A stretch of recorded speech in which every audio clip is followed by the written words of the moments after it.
Kryetari i Partisë Socialiste Edi Rama ka zhvilluar një takim me zëvendës ndihmës sekretarin amerikan të Shtetit për Europën, zotin Filip Rikar. Duke dalë nga takimi, lideri i opozitës Edi Rama u shpreh se ishte një takim gjatë cilit u diskutuan shumë çështje që kanë të bëjnë edhe me demokratizimin e mëtejshëm të Shqipërisë. Kryetari i Partisë Socialiste Rama vlerësoi se ishte një takim shumë miqësor. Ky takim u zhvillua me ftesë të Departamentit Amerikan të Shtetit.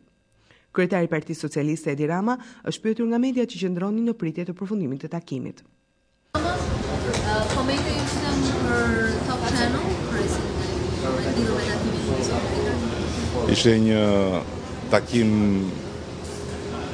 shumë pozitiv, me shumë energji pozitive, me shumë çështje për të diskutuar në mënyrën më të hapur dhe në mënyrën më miqësore, dhe ishte një tjetër gur i rëndësishëm në murin e miqësisë, të bashkëpunimit, të komunikimit intensiv për të çuar përpara të gjitha proceset që kanë të bëjnë me integrimin evropian të Shqipërisë, që kanë të bëjnë me demokratizimin e mëtejshëm të vendit, që kanë të bëjnë me rolin e Shqipërisë në rajon dhe që kanë të bëjnë në fundit me Shqipërinë që duam si aleate të Shteteve të Bashkuara, por dhe si një vend që duhet mishëroj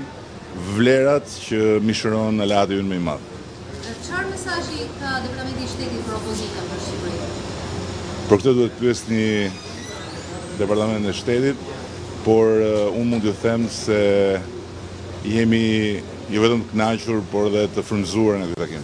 Agenda e kryetarit Rama ka vazhduar me takimin e Kongresit Amerikan, siç shkruan vetë lideri i opozitës në faqen zyrtare, pas një takimi të shkëlqyer në Departamentin Amerikan të Shtetit.